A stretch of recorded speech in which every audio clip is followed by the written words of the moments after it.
Hey everyone, Cerebral Tackle here again. Before we get started in today's video, please do me a favor and like, share, subscribe, and make sure to also leave a comment down below too. Anyway, let's get started on today's story. So, here's several years back.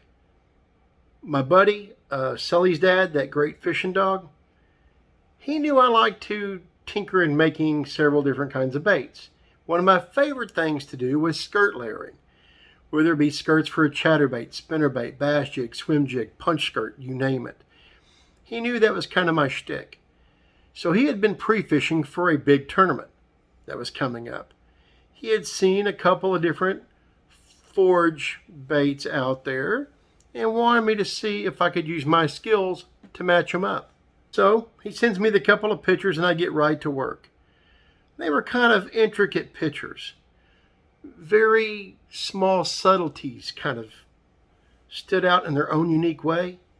So it wasn't going to be extremely difficult, but it wasn't going to be instant oatmeal either. I had to look a few places to find the right tabs, the right colors, and then work several different times to find the right combinations and how to layer them just right. Finally, I had the two presentations matched up perfectly. I get him these baits well before his tournament. Well, a little time passed. It was time for the tournament. I had some other business to do that day. I hadn't woke up yet in the morning. Saturday morning, I was sleeping in a little. He calls and wakes me up, and I'm thinking, it's tournament day. What's he doing calling? Well, he had some good news. The lake he was fishing on is what we call a slot lake, meaning that the state's Department of Natural Resources, or Department of Wildlife, is designating the lake as a trophy lake. It gets the name of a slot lake, meaning that there is a slot length in which all fish must be turned back. In this case, it was between 16 and 24 inches, meaning that you can keep 4 fish under 16 inches, 4 or 5 fish to your daily bag limit of 5 under 16 inches. Only 1 fish over 24. Now, if you had one over 24, or what we just commonly refer to as an over, you could only have 4 unders. Total bag limit of only 5 fish.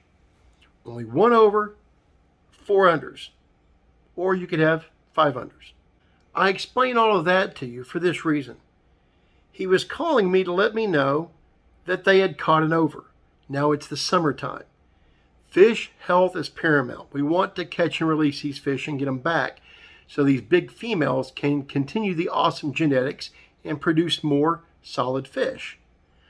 Well, sometimes in order to do this, if you have a big fish, a tournament organization will let you come in and weigh that over so that it can be immediately either put in a release tank to get kind of calmed down and studied out so it can be released later, or it can be released right then, depending on that particular tournament. Well, he was calling me to say they had a monster over. And that's the reason he was calling. They were back on the bank getting this fish checked in.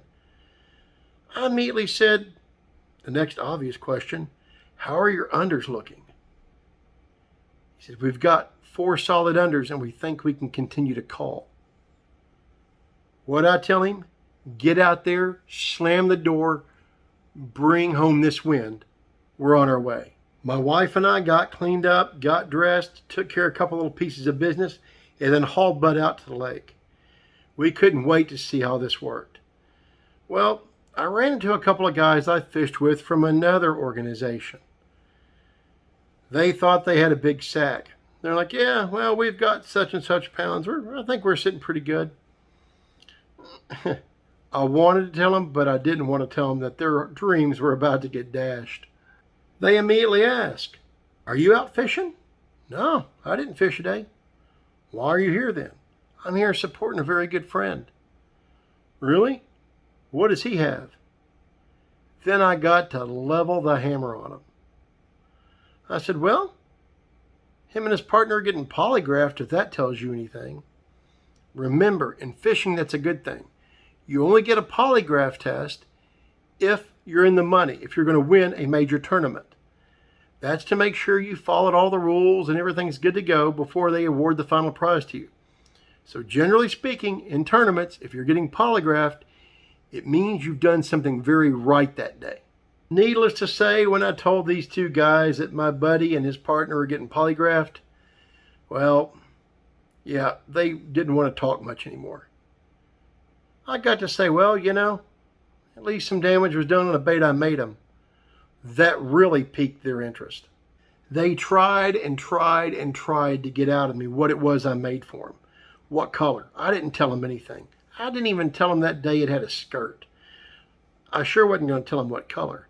And to this day, that color is a very tightly kept secret. I've had some folks offer me a pretty good amount of money to make them one. And I won't. And I won't tell them what color it is. Why? This belongs to my buddy and his partner. That's theirs. So it was great. When it come time for weigh-in, they walked right past a guy that is an absolute legend on this particular lake. They were so excited to go to the podium, they didn't see they passed him. When they were coming back to where we were, my buddy's partner said, "Was that so-and-so?" I was like, "Yeah, they were second. Y'all just beat the living legend." Now, was all they used that day the bait that I made? No. Did it play a part? Yeah. That's awesome. Those guys cashed a good check, took home several grand that day. It was a good tournament. One of the most rewarding things in making custom lures is catching a fish on a bait that you made yourself. Even better, making one to specification for somebody else and then them cashing a check on it. It's an awesome feeling. And it's how on this particular day there was a custom lure for the win. Anyway, I love it. I want to appreciate each and every one of you guys for being here today. Please like, share, subscribe. Thank you so much for showing up and sharing this story with me. And well, I'll keep more stories coming down the pipe. And until next time, it's warming up. Get out there, keep it wet.